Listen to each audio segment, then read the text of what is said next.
네, 할렐루야 여러분 반갑습니다. 요한계시록 성경 공부 더 락하닌 교회에서 제공하는 성경 공부 11번째 시간이 되겠습니다.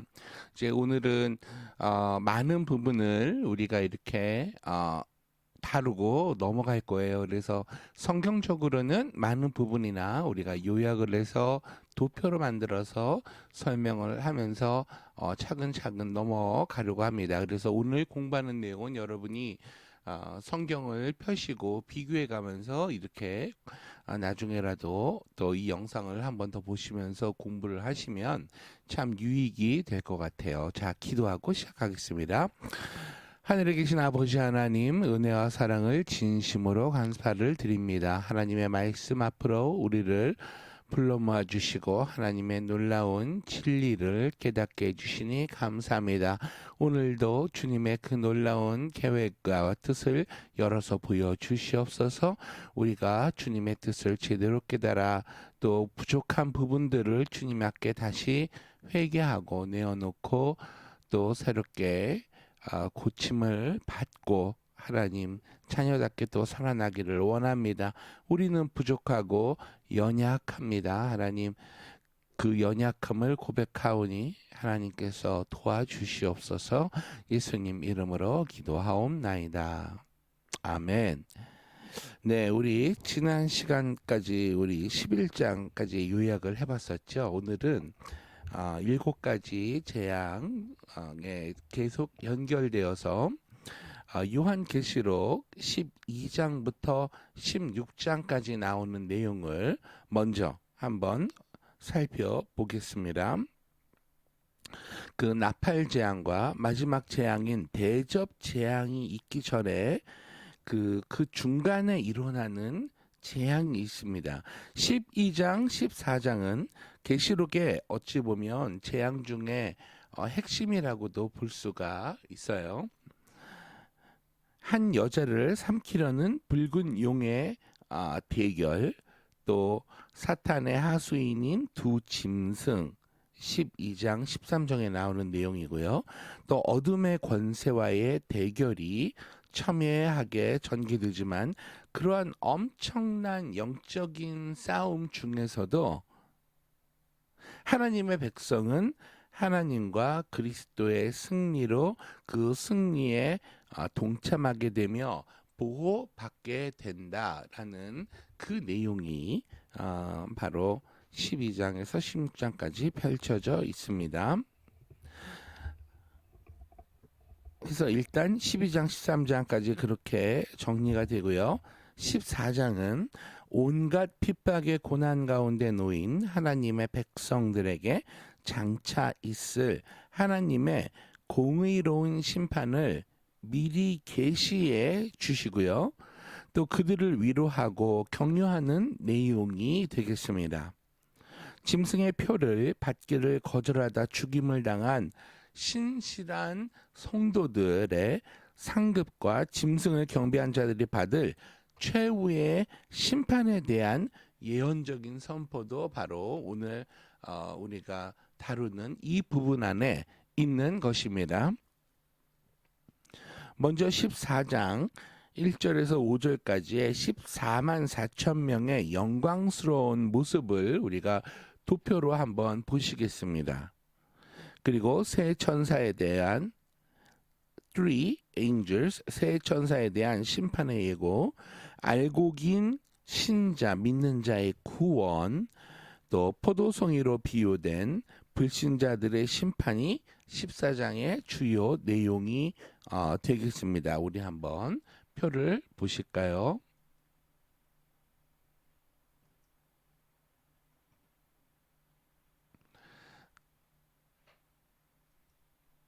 네, 카메라를 꺼야 표가 잘 보이겠네요. 자, 그래서 이제 1절부터 5절까지의 요약이 되겠습니다. 우리 성경책 요한계시록 14장 한번 펴볼까요?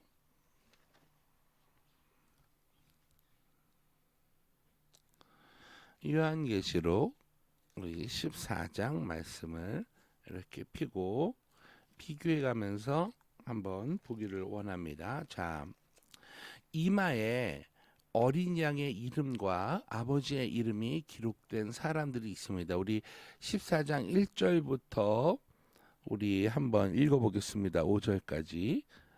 시작. 또 내가 보니 보자 어린 양이 시온산에 섰고 그와 함께 14만 4천이 서 있는데 그들의 이마에는 어린 양의 이름과 그 아버지의 이름을 쓴 것이 있더라. 내가 하늘에서 나는 소리를 들으니 많은 물소리와도 같고 큰 우레소리와도 같은데 내가 들은 소리는 검은 고 타는 자들이 그 검은 고를 타는 것 같더라.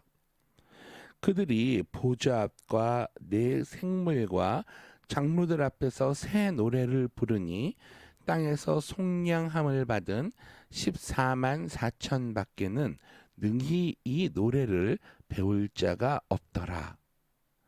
4절 이 사람들은 여자와 더불어 더럽히지 아니하고 순결한 자라 어린 양이 어디로 인도하든지 따라가는 자며 사람 가운데서 속량함을 받아 처음 익은 열매로 하나님과 어린 양에게 속한 자들이니 그 입에 거짓말이 없고 흠이 없는 자들이더라.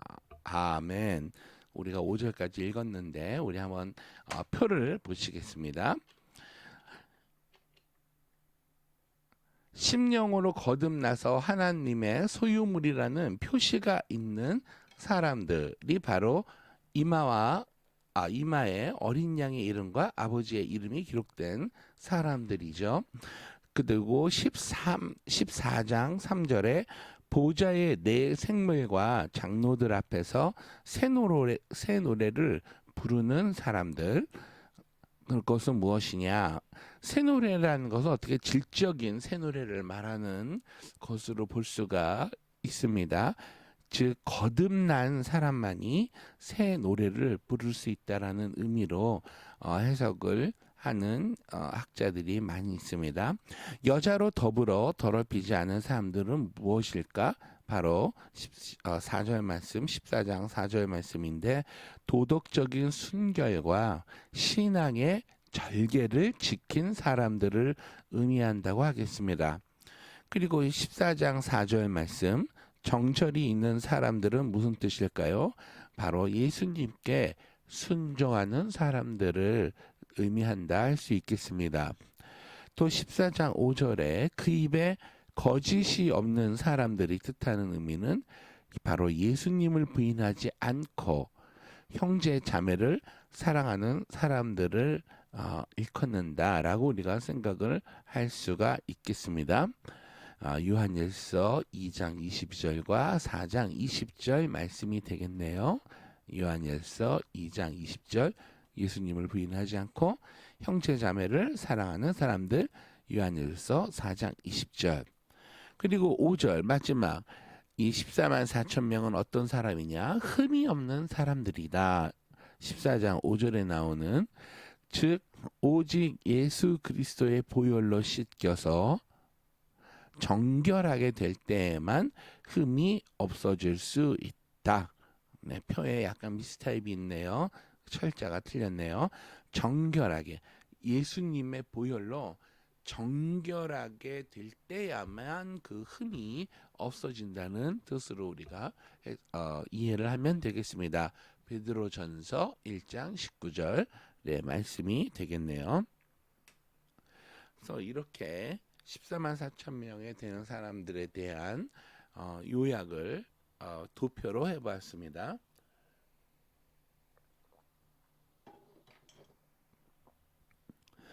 15장과 16장은 마지막 재앙인 대접 심판이 준비되고 시행되는 것을 보여주는 장이 되겠습니다. 자, 우리 17장 그리고 19장을 한번 보겠습니다. 죄악의 도성과 적그리스도 대해서 얘기하는 부분이 됩니다. 17장에서 18장 일곱 번째 대접 재앙과 그리스도의 재림 사이에 일어나는 상황입니다. 네. 그래서 음녀 바벨론의 멸망을 언급하고 있습니다. 17장에서 음녀가 등장을 하고요. 그녀에 대한 심판의 내용이 18장에는 큰 성 바벨론의 멸망으로 나오고 있습니다. 음녀와 바벨론은 동일한 곳으로 보는 견해가 많고요. 17장과 18장은 같은 내용을 다른 각도에서 본 것으로 하나의 연속적인 주제를 형성하고 있다. 이렇게 이해하시면 요한계시록 해석하는데 무리가 없을 것 같습니다. 그래서 19장은 큰 음녀 바벨론의 멸망으로 대환란이 드디어 끝이 나고 그리스도의 영광스러운 재림과 최후의 전쟁에 의한 짐승, 즉 그리스도의 멸망이 나오고 있습니다. 바벨론의 완전한 심판에 대한 찬양 1절에서 5절부터 나오고 있고 어린 양의 혼인잔치 6절에서 10절 예수 그리스도의 재림 11절에서 18절 그리고 아마겟돈 전쟁 19절에서 21절의 순으로 묘사되고 있습니다. 우리 다음 이제 천년 왕국과 최후의 심판에 대한 부분을 우리가 한번 보기를 원합니다. 요한계시록 20장에 나와 있는 내용들이죠. 그래서 여러분, 네, 지금 요한계시록 거의 마무리로 우리가 가고 있습니다. 조금만 더 힘을 내세요.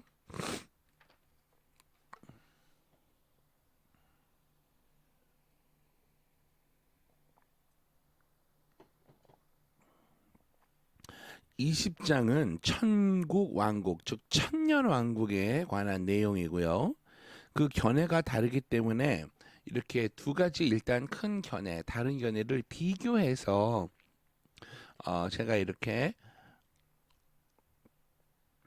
표로 정리를 해놨습니다. 우리 계시록 20장 말씀을 한번 펴 놓으시고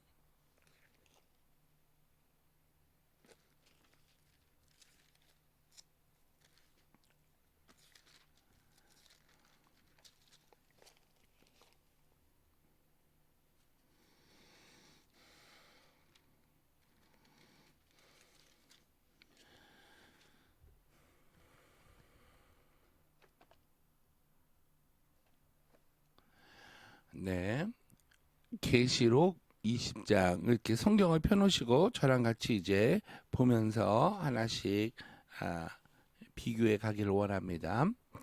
일단 20장 1절 말씀 한번 보겠습니다. 또 내가 봄에 천사가 무저갱의 열쇠와 큰 쇠사슬을 그의 손에 가지고 하늘로부터 내려와서 3절 2절이 아닌 3절 말씀을 먼저 볼게요. 무저갱에 던져 넣어 잠그고 그 위에 임봉하여 천년이 차도록 다시는 만국을 미혹하지 못하게 하였는데 그 후에는 반드시 잠깐 놓이리라. 그래서 그 무저갱 그리스도의 재림 때 그리스도께 패배한 사탄이 지상 천년 왕국 기간 동안 갇혀 있을 임시 처소라고 생각하는 것이 전 천년설을 주장하는 자들의 견해입니다. 이 천년왕국 그 예수님의 재림 전에 이 전 천년왕국이 이루어진다라고 주장하는 사람들이요. 근데 그 무천년설은 예수 그리스도의 십자가의 부활 사건으로 이미 사단이 치명적인 상처를 받아 그 활동이 제한된 것을 상징한다 이렇게 보는 거예요. 그런데 이게 역사가 2000년이 지나다 보니까 무천년설은 많은 그 역사적인 사건으로 인해서 예수님이 통치하는 천년왕국, 평안한 천년왕국이 아님이 드러났죠. 그리고 두 번째, 1000년 동안 전천년설의 견해입니다. 문자적인 천년을 의미하고 그리스도의 재림 후에 이 지상에 이루어질 하나님의 실제적인 통치 기간을 가리킨다. 네. 내가 좀 전에 그 표현이 잘못됐었네요. 정정하겠습니다. 전천년설 그리스도의 재림 후에 이루어질 천년왕국. 근데 이제 무천년설의 견해는 상징적으로 이해해서 그리스도의 초림에서 재림 때까지의 전 기간을 가리키는 거예요. 이들의 주장은. 그럼 우리가 지금 어디에서 살고 있다? 천년 왕국에 이미 들어와 있다라고 얘기를 하는 겁니다. 근데 우리 그렇지 않죠. 계시록 20장 2절, 4절, 6절 말씀을 보겠습니다. 우리 성경 말씀 봅니다. 2절 용을 잡으니 곧 옛 뱀이요 마귀요 사탄이라 잡아서 1000년 동안 결박하여. 4절 말씀 또 내가 보좌들을 보니 거기에 앉은 자들이 있어 심판하는 권세를 받았더라. 또 내가 보니 예수를 증언함과 하나님의 말씀 때문에 목배임을 당한 자들의 영혼들과 또 짐승과 그의 우상에게 경배하지 아니하고 그들의 이마와 손에 그의 표를 받지 아니한 자들이 살아서 그리스도와 더불어 1000년 동안 왕노릇하니. 6절 말씀 이 첫째 부활에 참여하는 자들은 복이 있고 거룩하도다.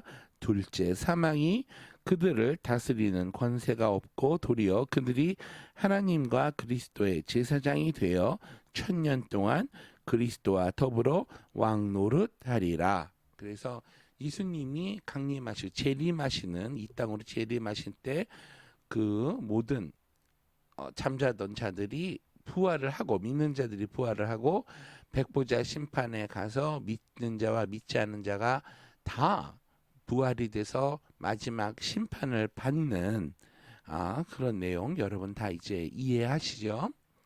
자, 여기서 이제 왕노릇한다는 표현이 나옵니다. 전천년설의 견해. 예수 그리스도께서 재림하셔서 이 땅 위에 천년 왕국을 건설하실 때 성도들이 주와 함께 만국을 다스리는 권세를 얻게 될 것을 의미한다. 무천년설의 견해는 믿는 성도들이 죽은 후 그리스도의 재림시까지 하늘나라에서 주와 함께 왕노릇 하는 것과 땅 위에서는 성도들이 복음의 권세로 세상을 심판하고 정복할 뿐만 아니라 그리스도의 영광에 동참하게 되는 것을 의미한다. 이렇게 해석이 다른 거예요. 네. 그 다음에 이제 첫째 부활에 대하여 계시록 20장 3절, 7절, 8절. 우리 7절, 8절 한번 볼까요? 천년이 참에 사탄이 그 옥에서 놓여 나와서 땅의 사방 백성 곧 곡과 마곡을 미혹하고 모아 싸움을 붙이리니 그 수가 바다의 모래 같으리라. 그리스도의 재림 때 신실한 성도들만이 먼저 육체적으로 부활하여서 그리스도의 천년 왕국에 참여하게 되는 것을 의미하죠. 예, 제가 좀 전에 설명드렸던 부분이죠. 그런데 무천년설의 견해는 아니에요. 죄로 죽었던 영혼들이 그리스도를 믿었을 때 우리가 born again, 중생한다, 거듭난다라는 표현을 쓰잖아요.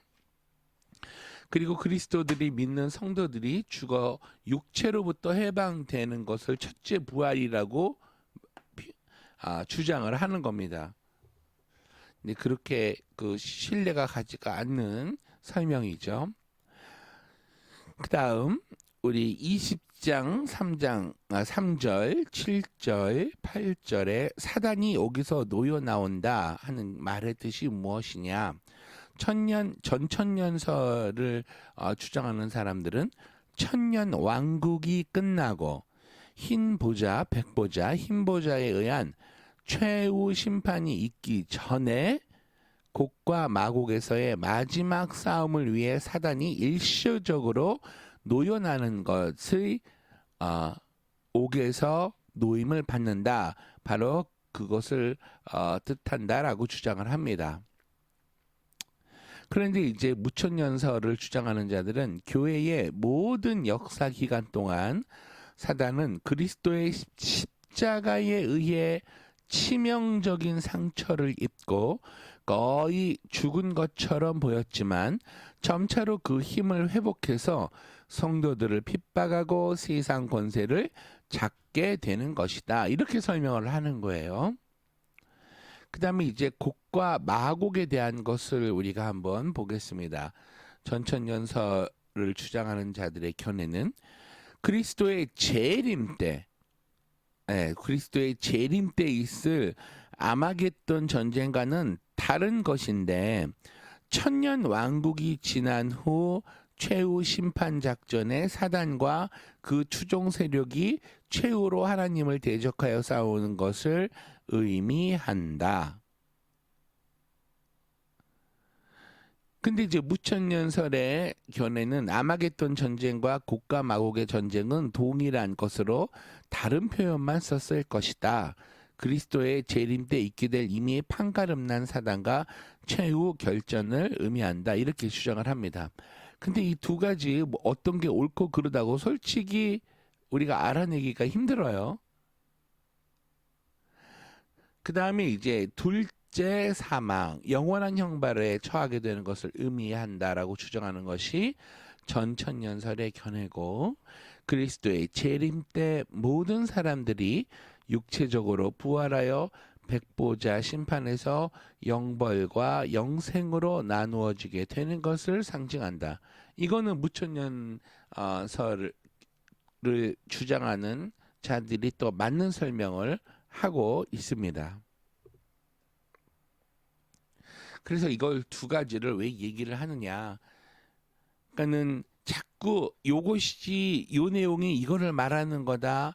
요 내용이 요거를 말하는 거다. 이렇게 우리가 성경을 이 요한계시록을 해석할 때 포커스를 맞추면 그렇게 아닐 경우도 막 생기는 거예요. 그러면은 내가 틀렸다고 하면 사람들은 자격지심에 아니야 내 해석이 맞다니까 이렇게 우기게 되고, 성경이 성경을 얘기하는 것을 그대로 인정한다는 부분을 내가 범하게 되는 겁니다. 오버하게 돼서 내 자의대로 성경을 해석하게 되거든요. 그래서 이러한 견해가 있는데 우리가 취해야 할 입장, 무적행에 있다. 1000년 동안 사탄이 그 무적행에 갇힌다. 그래서 모든 세계를 미혹하지 못하게 하고 그동안 우리는 예수님께서 재림하셔서 왕노릇 할 것이다. 이런 것만 이해를 하면 됩니다. 그래서 예수님 강림하실 때 첫째 부활이 일어나고 사단의 옥에서 놓여 나와서 잠시 일시적으로 활동을 할 것이고, 곡과 마곡의 전쟁이 있고 둘째 사망에서 우리는 영원한 형벌과 영생으로 들어간다. 그러니까 양쪽 주장 중에 우리가 성경적으로 받아들일 수 있는 것만 받아들이면 되겠습니다, 여러분. 무슨 말인지 아시겠죠? 그러니까 성경은 해석이 안 되면 그냥 안 되는 대로 놔두면 됩니다, 여러분. 이해하시겠어요? 자, 이제 드디어 교한계시록 21장과 22장의 말씀 우리가 보겠습니다. 하나님 나라의 완전한 회복을 의미하며 새하늘과 새 땅에 대해서 얘기를 합니다. 전체적으로 보면 이 창세기 1장에서 3장까지 내용과 요한계시록 20장에서 22장의 내용이 굉장히 대조를 이룹니다. 제가 강의 시간에 이것을 자세하게 한번 설명을 드린 적이 있어요. 그런데 이제 오늘은 그 전체적으로 다시 한번 이것을 비교해 보면 창세기 1장에서 3장까지 창조에 대해 얘기를 했다면 구약의 끝인 예수 그리스도의 그러한 십자가의 구속을 기점으로 해서 요한계시록 20장과 22장 말씀하는 이 마지막 때에는 바로 새로운 창조를 얘기하고 있습니다. 그래서 알파와 오메가, 예수님은 알파와 오메가신데 알파는 창세기를 의미하고 오메가는 요한계시록을 의미한다. 더 디테일하게 3장 창세기 1장부터 3장까지가 창조 알파 시작이면 요한계시록은 20장에서 22장까지는 오메가요 마지막인 그러한 역사의 마지막을 의미한다. 여러분 일단 이렇게 이해를 하시면 되겠습니다. 자, 이제 구체적으로 우리가 비교를 한번 해보기를 원합니다. 먼저 이제 창세기가 시작에 관한 책이라면 요한계시록은 완성에 관한 책이죠. 이러한 말이 있습니다. 종말은 창조를 완성하고 창조는 종말을 전망한다. 이필찬이란 분이 내가 속히 오리라 요한계시록 주해에서 이러한 설명을 말을 언급을 했습니다. 바로 이 마지막 종말이 창조를 완성을 한다는 거죠. 네, 그건 이해가 되죠? 그리고 이 창조는 종말을 전망을 하면서 창조가 되었다는 거죠. 이것은 구속 역사의 완성이라고 우리가 볼 수 있습니다. 하나님 나라의 온전한 회복이며 에덴의 회복입니다. 창세기 시작에 관한 책이라면 요한계시록은 완성에 관한 책입니다. 요한계시록 21장에서 22장은 타락이 존재하지 않는 새로운 창세기라고 할 수 있습니다. 성경은 창조, 구속, 새 창조에 있어서 하나님이 하시는 일을 이야기한 것으로 예수 그리스도의 성육신을 중심점으로 삼고 있습니다. 아멘. 역사의 종말은 그래서 심판에 있는 것이 아니라는 뜻이에요. 바로 하나님 나라의 회복에 있습니다. 사탄의 간교함에 속아서 우리 인간이 죄를 범했죠. 그래서 잃어버린 창세기에서의 낙원인 에덴, 즉 하나님 나라는 하나님의 첫 약속처럼 대적 사탄의 머리를 짓밟고 승리할 여인의 후손인 예수 그리스도께서 오심으로 이미 영적인 싸움은 끝난 거예요. 그렇죠? 그것이 바로 하나님 나라의 성취였습니다. 그래서 예수님이 전파하신 게 보라 하나님의 나라가 가까웠느니라 이렇게 먼저 선포를 하시며 사역을 하셨습니다. 그 나라의 완성은 대적 사탄을 최종적으로 무찌르고 그를 무적행에 버림으로 하나님이 최종적 승리를 쟁취하심으로 잃어버린 낙원 에덴이 어떻게 돼요? 온전히 회복이 되는 것입니다. 계시록은 그 새 에덴인 새 하늘과 새 땅 그런 것을 이제 다음과 같이 묘사를 하는데 계시록 우리 21장 1절에서 4절 말씀 한번 볼까요? 새하늘과 새 땅에 대해서 어떻게 표현하는지 계시록 21장 1절에서 4절 우리 다 같이 성경을 펴보기를 원합니다.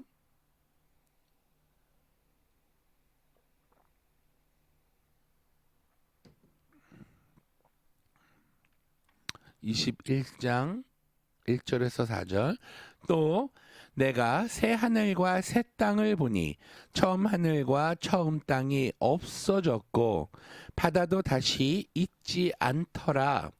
또 내가 보매 거룩한 성 새 예루살렘이 하나님께로부터 하늘에서 내려오니 그 준비한 것이 신부가 남편을 위하여 단장한 것 같더라. 내가 들으니 보좌에서 큰 음성이 나서 이르되 보라 하나님의 장막이 사람들과 함께 있음에 하나님이 그들과 함께 계시리니 그들은 하나님의 백성이 되고 하나님은 친히 그들과 함께 계셔서 모든 눈물을 그 눈에서 닦아 주시니 다시는 사망이 없고 애통하는 것이나 곡하는 것이나 아픈 것이 다시 있지 아니하리니 처음 것들이 다 지나갔음이러라. 아멘. 그리고 우리 계시록 이제 22장 1절에서 2절 말씀을 보겠습니다. 마지막 장이에요. 계시록의 마지막 장이고 또 성경의 마지막 장인 우리 22장을 펼쳐 보겠습니다.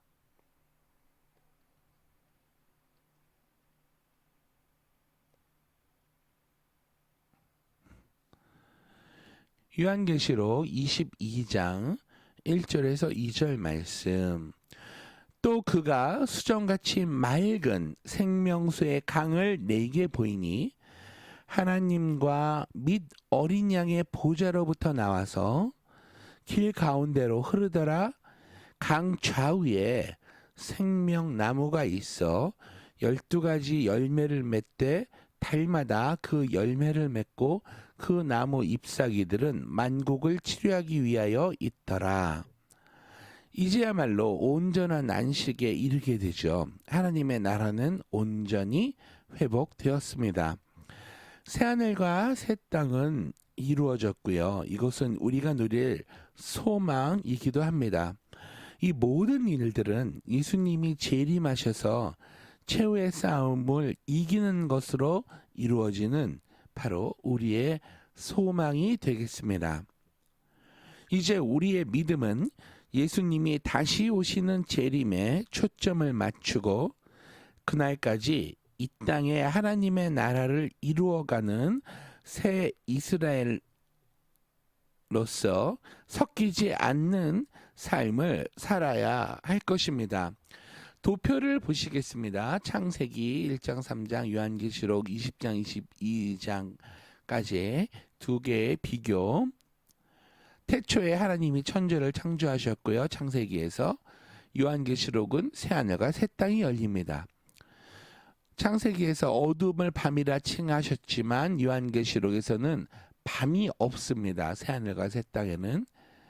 또 처음에 천지창조 내가 먹는 날에는 정령 죽으리라 생명나무의 열매에 대해서 얘기하시는데 이제 계시록은 다시 사망이 없습니다. 그리고 사탄이 인간을 속이는 자로 천지창조의 그 창세기에 나타났다면 요한계시록에서 사탄은 영원히 사라지게 됩니다. 뱀이 최초로 승리를 하지만 요한계시록에서는 어린 양이 최후의 승리를 하게 됩니다. 할렐루야. 그리고 창세기에서는 우리에게 고통을 크게 더하린다고 말씀하셨어요. 우리의 인간의 범죄함으로 말미암아. 근데 요한계시록에서는 다시 사망이 없고 애통하는 것도 없고 다시 있지 아니한다라고 하나님이 우리에게 약속을 해주십니다. 창세기에서는 우리의 범죄함으로 인하여 땅은 우리로 저주를 받지만 계시록 마지막에서는 저주가 없어요. 아담 안에서 생명나무로 나아가는 길을 읽습니다. 그런데 이제는 그리스도 안에서 둘째 아담 안에서 생명나무로 나아가는 길이 회복이 됩니다. 아멘. 그리고 그들은 하나님의 임재로부터 추방이 되고 우리는 예수님의 얼굴을 다시 요한계시록에서 보게 됩니다. 마지막 때에 보게 된다는 얘기죠. 그래서 오늘은 여러분 이렇게 요한계시록의 그 22장까지의 이제 골격들을 거의 다 설명을 했고 제가 이 재앙 부분과 이 부분은 성경을 하나하나 읽으면서 설명을 안 한다고 그랬어요. 그리고 우리 다음 시간은 요한계시록의 그 마지막 시간이 될 테인데 우리가 22장까지 오면서 조금 더 보충해야 될 부분들을 제가 보충을 하고 우리 이 성경 66권째 책인 요한계시록의 성경 공부를 마치려고 합니다. 기도하시겠습니다. 살아계신 아버지 하나님, 정말 이렇게 집중해서 공부할 수 있도록 이러한 환경을 우리에게 허락하시고 하나님 성령의 인도하심으로 우리의 이해를 도와주시니 감사합니다. 이제 우리가 오늘 공부를 마치면서 하나님께 감사드리고 또 이제 우리 다음 시간에 마무리를 할 때에 하나님께서 하나님의 지혜로 이 마무리가 잘 될 수 있도록 도와주옵소서. 이 성경 공부 처음부터 끝까지 완전히 참여한 성도들을 기억하시고 그들의 삶에 복을 주시되 하나님의 하늘의 창고를 열어주셔서 하나님의 무한한 복을 주시고 이 현실의 삶에서 고통과 곤란과 환란이 지금 그러한 임한다 할지라도 극복할 수 있는 우리 더 락하님 교회 성도님들 될 수 있도록 하나님 인도하여 주시옵소서. 우리의 가정과 우리의 자녀와 우리의 사업과 직장을 주님께서 잘 돌봐주시기를 바라올 때 예수님의 이름으로 기도하옵나이다. 아멘. 네, 여러분 수고하셨습니다. 우리 다음 시간에 뵙겠습니다.